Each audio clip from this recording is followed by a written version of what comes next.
vjedhjen e tij që ka bërë në bashkëpunim me Belinda Ballu. Shkojmë pak tani tek situata e përmbytjeve, se lidhet në një farë mënyrë, është prap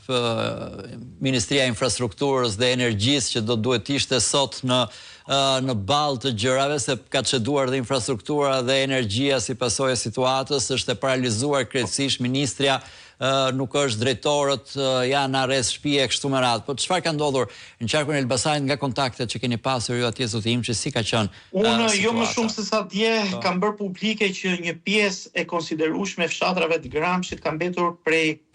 sot përfshihet pra vazhdon të jetë pa energji elektrike, janë 4 ditë 4 net pa energji elektrike në gjithë të fshatrat. Është mungesa theksuar e investimeve në infrastrukturën qoftë energjetike, po qoftë edhe në infrastrukturën e argjinaturave të lumeve, të cilët sigurisht kanë dalë nga shtrati, por asnjë mas nuk është marrë gjatë gjithë vitit 2025, asnjë investim nuk është bërë gjatë vitit 2025 në qarkun e Elbasanit dhe në 7 bashkitë e saj. Ndaj ne jemi në një situatë që jemi në dorë të Zotit. Vetëm lutim Zotin që mos ketë më shira më të rrëmbyeshme me fryrë të lumeve, sepse çdo lloj gjëje ka dalë jashtë kontrollit. Po megjithëse flitet është folur shumë për shumë vite për këtë. Është gërryer, për sa i përket lumit Devoll, ku po në Gramsh po flas, është gërryer njëra këmbë e Urës Shënmërizës që lidh një seri fshatrash dhe një seri komunash. Edhe kjo është një problematikë shumë e madhe dhe pikërisht jo vetëm kaq, por ka edhe mungesë edhe të ndihmës apo sinjalistikës nga emergjencat. Për sa i përket pjesës së kalimit kamionëve të mëdha, një kamion aty mund të rrëzojë bashkë me urën nëse kalojnë mjete të tonazhit të lartë. Ndaj them që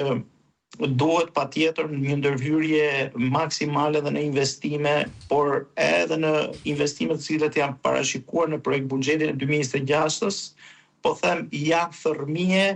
ato investime që pretendohen të investohen sigurisht në të lloj infrastrukture nga ana e Ministrisë së Infrastrukturës dhe Energjetikës. Dhe problematika më e madhe cila ishte i nderuar që sigurisht kur relatohet në komisionin që unë jam nënkryetari i këtij komisioni, që është Komisioni i Burimeve Natyrore, Infrastrukturës,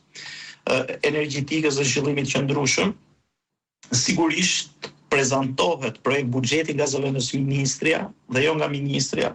që është një shkelje tjetër rënd,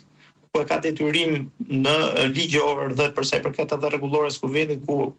ministrat vijnë dhe relatojnë lidhje me projekt buxhetin dhe ka të themi